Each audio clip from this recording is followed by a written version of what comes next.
Olá pessoal, tudo bem? Vamos para mais uma aula de cinética. Nós vamos aprender hoje novas maneiras de determinar parâmetros cinéticos. Vocês lembram o que a gente já estudou?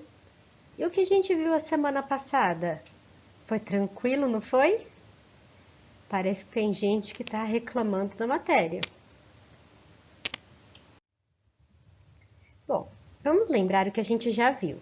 Nós vimos algumas definições sobre concentração, fluxo molar, fluxo volumétrico ou vazão volumétrica. Nós vimos sobre conversão e nós vimos como calculava cada uma dessas coisas, não é verdade? Teve até alguns mantras que vocês já guardaram, CA igual a CA0, 1 menos XA, entre outros, não foi? Nós vimos também que quando temos reações reversíveis, nós atingimos um equilíbrio químico e que o XA, nesse caso, não atinge 1, ele tem um valor máximo, conhecido como XA de equilíbrio. Nós estudamos também sobre catalisadores, como que acontece o processo de adsorção e como que eles agem.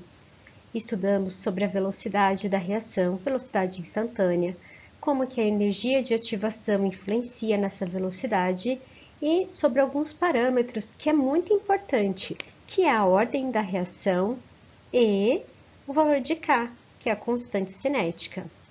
E nós estudamos também na última aula o balanço molar num reator, seja ele tubular, um tanque agitado contínuo ou um reator batelada. E nós estudamos algumas maneiras de determinar os valores desses parâmetros cinéticos, que é a ordem da reação e o valor de K, que é a constante cinética. Nós vimos através das reações elementares, e quando a gente tem o coeficiente estequiométrico igual à ordem da reação, nós vimos o método da velocidade inicial, que é aquele que a gente traça no gráfico e faz a tabelinha, lembra? E estudamos também através dos mecanismos de reação. Hoje, a gente vai estudar novos métodos para determinar os parâmetros cinéticos. Nesses novos métodos, nós podemos dividir em duas grandes áreas. A parte que utiliza um método integral e a parte que utiliza um método diferencial. Hoje nós vamos começar o método integral. No método integral, nós precisamos seguir alguns passos, que é escolher o modelo cinético, escolher o sistema, batelado contínuo, fazer uma solução matemática e fazer uma verificação experimental. Calma, eu vou explicar cada um deles. O nosso primeiro passo, então, vai ser escolher o método cinético ou o modelo cinético. E o que é isso? É a gente determinar se a nossa velocidade é uma velocidade reversível ou irreversível e escrever a nossa velocidade de reação. Lembrando que a gente vai escrever em uma ordem que a gente ainda não conhece, porque o nosso objetivo é determinar essas ordens e os valores de K, seja ele da reação direta e reversa quando for uma reação reversível, ou o K quando for a reação irreversível. Depois que nós fizermos isso, nós vamos escrever a velocidade em função de XA. Meu Deus, o que é isso? Calma, nada mais é do que a gente escrever o CA igual a CA0, 1 menos XA, o XB, XB0, menos B sobre A, CA0 XA, e a gente substituir aqui nessa nossa reação, que a gente precisa achar dos produtos também, e tudo precisa estar em função de XA, porque vocês lembram que no balanço molar a gente escreve em função de XA, então para a gente integrar, a gente precisa ter sempre em função de XA. O nosso segundo passo vai ser determinar qual é o sistema. Meu Deus, que sistema é esse? Windows, Linux? Não, calma, não é esse sistema. É determinar em qual reator que a gente está trabalhando. Se é um reator batelada, tubular, de tanque agitado contínuo. E escrever qual é a sua equação correspondente. E aqui eu quero fazer uma ressalva muito, muito importante. A cinética independe do tipo de reator que a gente está trabalhando. Mas o reator que a gente tem, aquele que a gente está fazendo o teste, ele vai nos dar algumas informações importantes. E essas informações podem ser utilizadas para determinar os parâmetros cinéticos. Se eu determinei o parâmetro cinético, por exemplo, no reator batelada, eu posso utilizar esses parâmetros cinéticos no tubular e no tanque agitado contínuo. Não tem problema, porque a cinética só depende da reação e não do reator que ele está trabalhando. O terceiro passo é a gente realizar a solução matemática, que nada mais é do que a gente resolver a conta.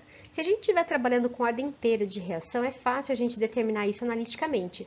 Só que caso a gente tenha uma ordem de reação quebrada, nem sempre é fácil. Então, o que a gente faz? A gente utiliza a integral através de um gráfico e integra embaixo desse gráfico. E nesse método, a gente vai obter as conversões, a função de xa em relação à velocidade, e a velocidade específica e muitos outros parâmetros que a gente puder determinar. Muitas vezes a gente pode parar naquele caso, quando a gente não tem dados experimentais, mas o ideal é depois que a gente fizer isso, é a gente fazer a verificação experimental, que é comparar os dados teóricos com os valores experimentais e verificar se esse modelo que a gente encontrou é o correto. Se a gente tiver valores muito discrepantes, que nem a gente está vendo aqui, tá vendo? Um para cá e outro para cá, quer dizer que o nosso modelo não foi adequado. Então, a gente precisa escolher um outro tipo de método para poder determinar esses nossos parâmetros cinéticos. Esse, por exemplo, que a gente vai ver hoje não vai ser adequado e a gente pode escolher outros, porque nas próximas aulas a gente vai estudar esses parâmetros cinéticos. Gente, mas eu tenho uma excelente notícia para vocês. Quando a gente trabalha com um reator batelada ou tubular contínuo, vocês lembram que a gente precisa fazer uma integral, precisa resolver a integral e nem sempre é fácil? Pois é, nós temos alguns casos específicos que nós já temos a resolução pronta, aí fica tudo mais fácil. Vamos ver? Nós vamos começar com o caso das reações irreversíveis a volume constante. E quando a gente tem essa situação? Quando a nossa reação tem a setinha no único sentido e ela está no estado líquido ou o nosso ΔV vai ser igual a zero. O que é o ΔV mesmo? Somatória dos coeficientes estequiométricos do produto menos a somatória dos coeficientes estequiométricos dos reagentes. Vamos começar estudando um modelo cinético de primeira ordem, que é quando a gente tem a reação A fazendo produtos, porque é uma reação irreversível, lembra? Nesse caso, o nosso modelo cinético é esse daqui, KCa. E se eu substituir o Ca por Ca0 ou menos Xa, esse daqui é o nosso modelo cinético. Nós vamos olhar para dois casos específicos, que é para o tubular contínuo e para o batelada. Vamos começar com o tubular contínuo. Nesse caso, a nossa equação é essa que vocês estão vendo. E no sistema batelada, é essa equação, que vocês estão vendo que é exatamente a mesma. O que muda? Isso aqui. Isso aqui é um tempo espacial que tem a ver com o tempo que aquela partícula fica no reator, né? Então, tem a ver com uma posição no reator. E esse daqui que é o tempo cronológico.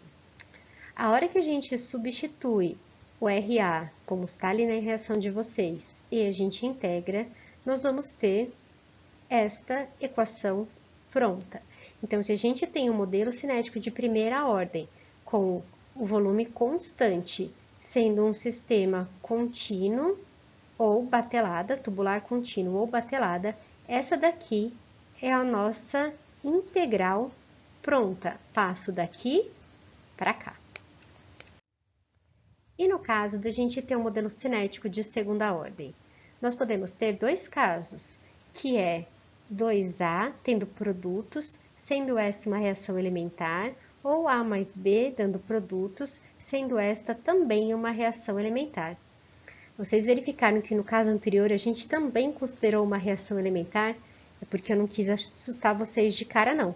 Nós vamos começar devagar e depois a gente complica.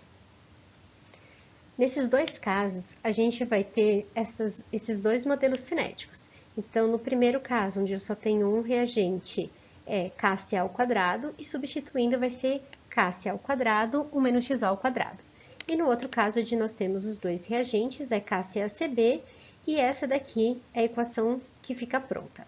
KCa ao quadrado, 1 menos Xa, M menos Xa. Opa! Apareceu uma coisa nova aqui, esse M. O que é esse M? Gente, mais uma coisa para o post-it de vocês. Salva aí na tela do celular. M é igual a CB0 sobre Ca0, aonde o A é o nosso limitante, então ele tem a menor concentração, menor ou igual. Nesse caso, o nosso M pode ser igual a 1 ou maior do que 1. Nunca, nunca menor do que 1. Se ele for menor do que 1, vocês calcularam errado o reagente limitante. Bom, e de onde surgiu esse M? Eu vou escrever aqui no cantinho para vocês como é que fica a nossa situação. O CB, ele é CB0 menos B sobre A, CA0, XA. Nesse caso, a gente está considerando os coeficientes estequiométricos igual a 1. Então, isso aqui vai ser 1. E eu vou colocar em evidência o CA0. Só que nesse nosso primeiro caso aqui, eu não tenho CA0. Então, o que eu vou fazer? Eu vou dividir o CB0 por CA0. Porque a hora que a gente fizer a distributiva de novo, vai ficar só o CB0 menos XA. E isso daqui é uma condição inicial de projeto, então é o nosso M, ok? Daí que ele surgiu. Eu vou precisar apagar para continuar com os nossos slides. Mas qualquer coisa, volta para assistir.